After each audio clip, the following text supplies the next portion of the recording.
beautiful bumblebees. Welcome back to another YouTube video. This is gonna be selfish, obviously, because that's what it says on the video, but because I've posted a lot of mine right now. Like recently I've been posting a lot more mine, so I thought I would get in a selfish episode. Because there are not a lot left. There's probably only gonna actually be 2 or 3 episodes after this. I think, actually, wait. Yeah, there's gonna be 3 episodes after this. If I end up doing the not safe for work chapter, I don't know, that depends on what you guys want. If not, then there's only gonna be 1 more episode after this. So this is gonna be either the second to last or the third to last episode of mine. So yeah. Okay. But anyway, the only thing I want to say, this intro is kind of long, but you guys please interact. I love seeing people interact with my videos, and I know there's not really much to interact on because of the type of videos I do, but guys, I want to know you like the videos. But anyway, enough about me. I hope you enjoyed this video, and yeah, okay, enjoy. During lunch, you found yourself sitting with Tweek and Craig. The 3 of you were just chatting about random things and how your first day went. As you enjoyed your lunch, you began to wonder about their relationship. Feeling a bit nervous about asking such a personal question, you gather your courage and you ask the boys directly, "So, how long have you two been a couple?"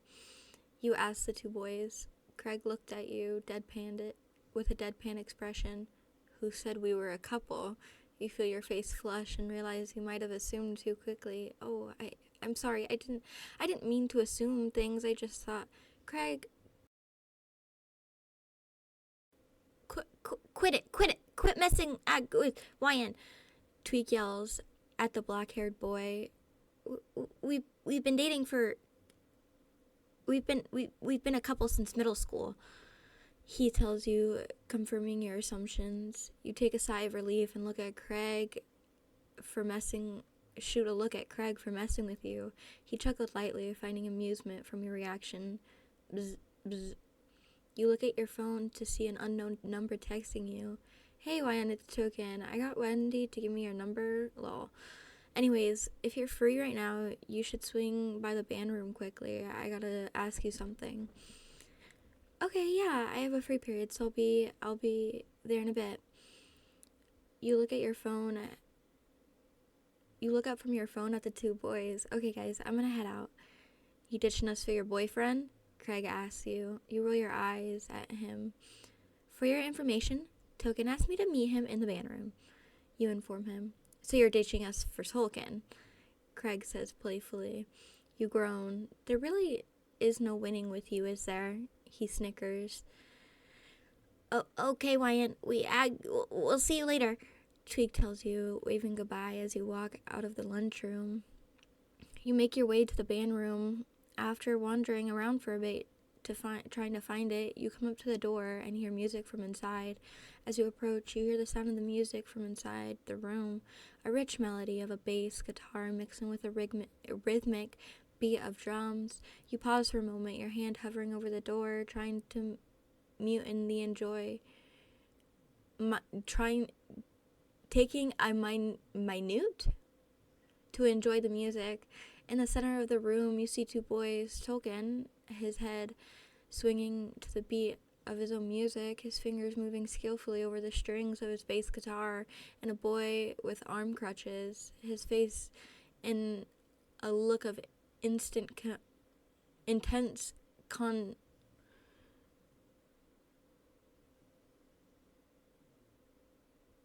I don't know what that word is.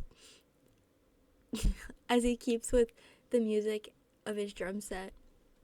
Suddenly, Token spots you standing in the doorway and stops playing. His eyes light up, waving you over, beckoning you to come over to the two of them. Wyan, I'm glad you could make it. This is my buddy Jimmy, he tells you, gesturing to the boy who had been playing the drums. Well, hello, it's nice to meet you, Wyan, he tells you. You smile at the boy, feeling a sense of admiration for his talent. Likewise, you reply, your eyes flickering back to Token.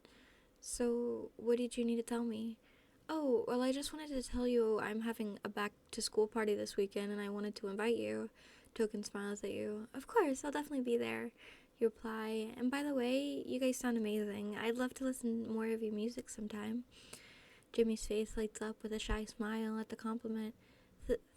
Thank you very much, Ryan. Wow, what a great audience. I'll tell you the details later, alright? Token tells you. You nod your head and head out and back for home.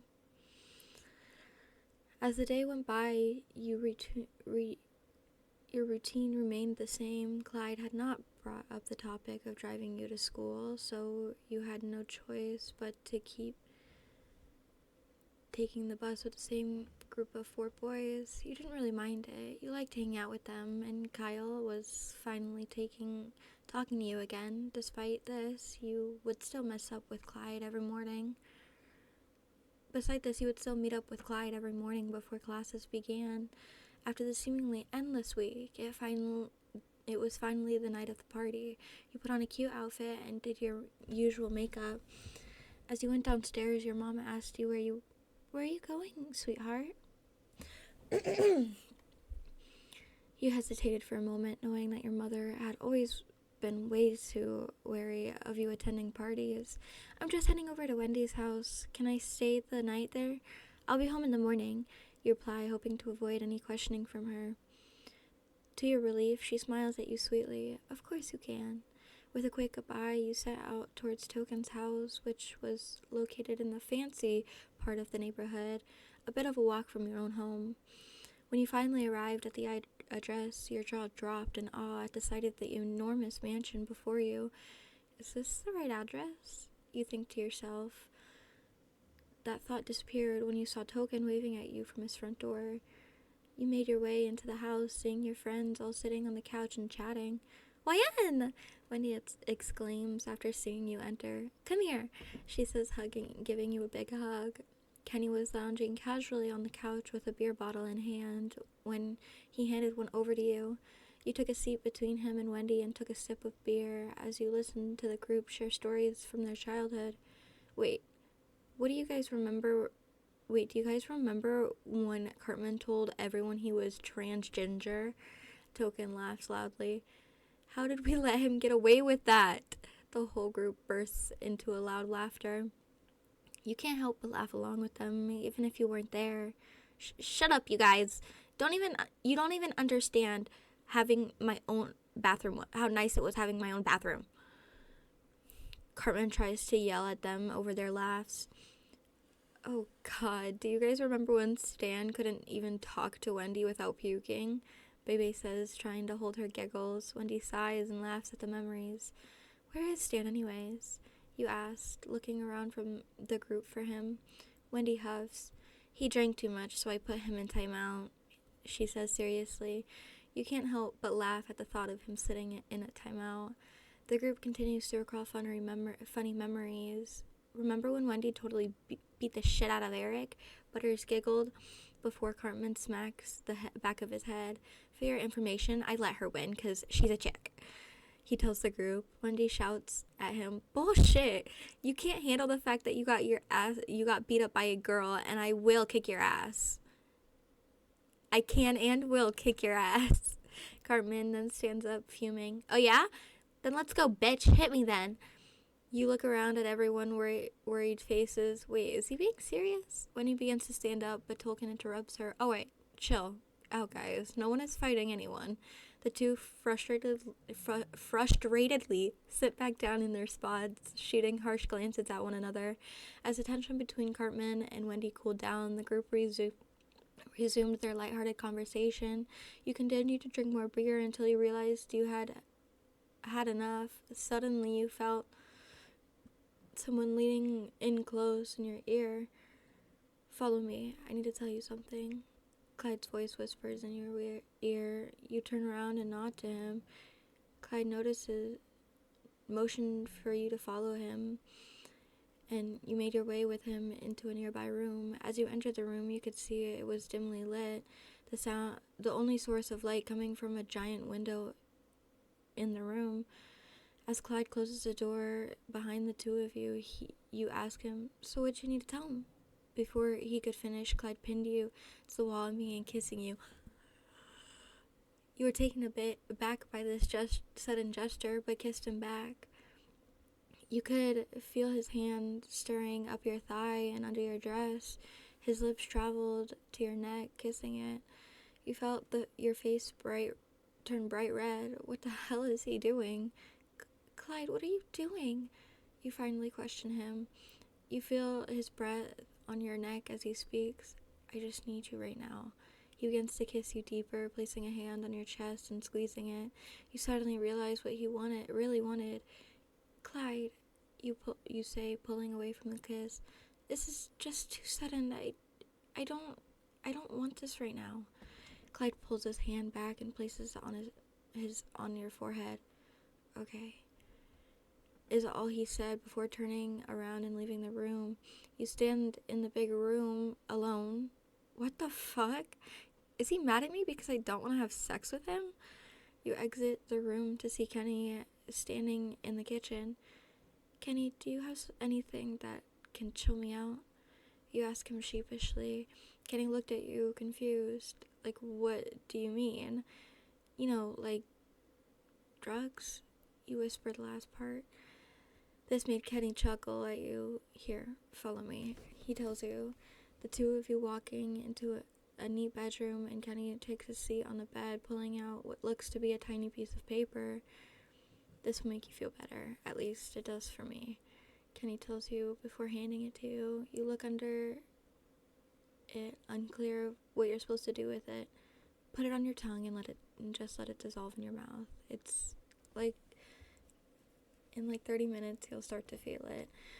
You do as you're instructed, and the two of you sit there together for a while. That's when you started to feel it. The room felt like it was moving around, or maybe you were the one who was swaying. You couldn't tell.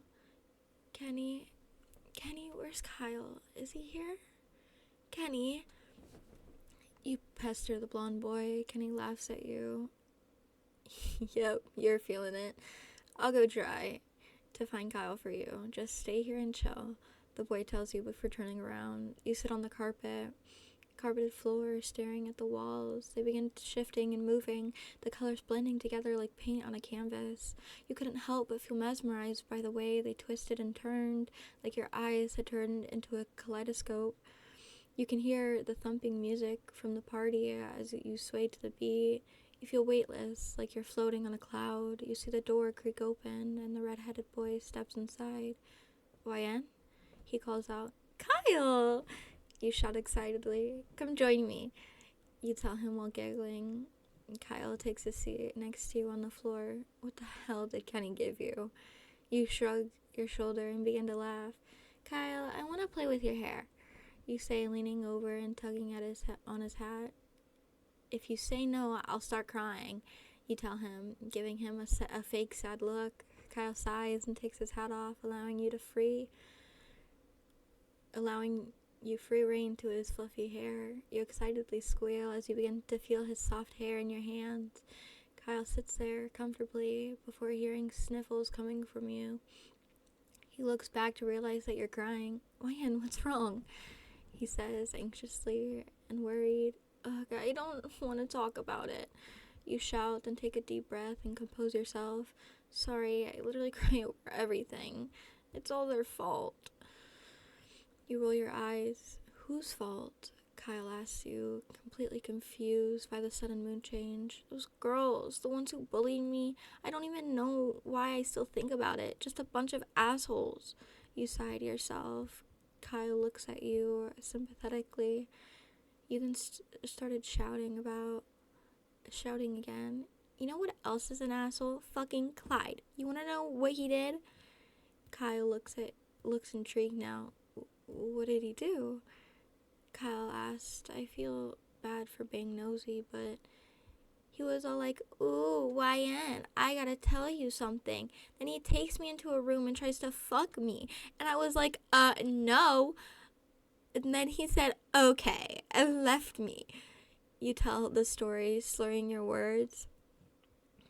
Kyle looks at you in surprise by your story. Like, how can he get mad at me? Like, how can he get mad at me for not wanting my first time to be with some random at some random party just because he was horny? Your hand shot to your mouth as you realized what you just confessed. Kyle could feel his face get red. Oh my god, I just told you I'm a virgin. This is so embarrassing, you exclaim, your voice rising in panic. You dramatically bury your face into your hands, trying to hide from the situation. As you freak out, Kyle starts to finally ease up. Unsure of how to console you, he reaches a hand out tentatively as if to touch your shoulder. Ryan, it's okay. Don't freak out. I am too, he tells you, trying to offer some comfort. You look at him, your eyes wide. Oh my god, that makes me feel so much better. You exclaim, your mood switching dramatically from panic to relief. You suddenly jump onto Kyle with a sudden burst of energy, pinning him against the ground beneath you. Kyle, you're so great, you know. You make me feel better, and you continue your rambling, and Kyle looks at you, his face heating up. Oh my god, her boobs are right in my face. You scoot even closer to him, unknowingly pushing them right up into his face. Kyle then begins to freak out and feels himself getting excited. No, not right now. Think of something gross. You stop your rambling when you feel something poking you. Oh. You look at Kyle's face. He was bright red and had a worried expression on his face. A mischievous thought entered your mind as you begin to lower yourself onto his hips. Okay, guys.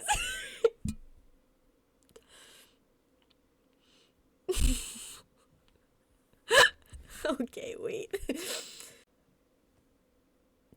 Kyle whimpers in pleasure as you feel the tent in his pants pushing up against you. You lean down and whisper in his ear, "Shh, don't tell anyone."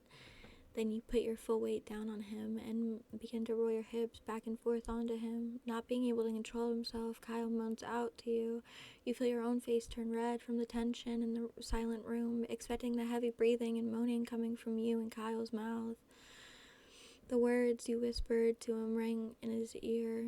He tries to resist temptation. Don't tell anyone. Don't tell anyone. Suddenly, Kyle shoots up and gently moves you off him. Ryan, I can't. I won't let you cheat on Clyde with me, he says, not being able to look you in the eyes.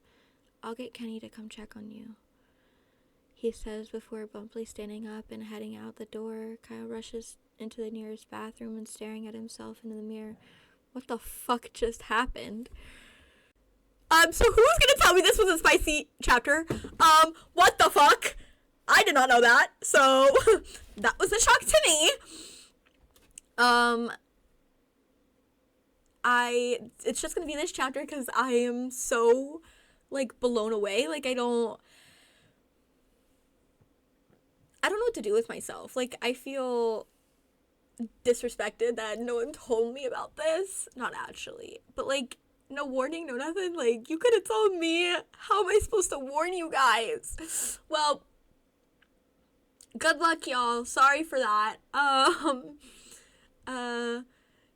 Depending, I'm gonna actually look to see how long the next few chapters are, and depending on how long they are, then I will update on how many chapters are left.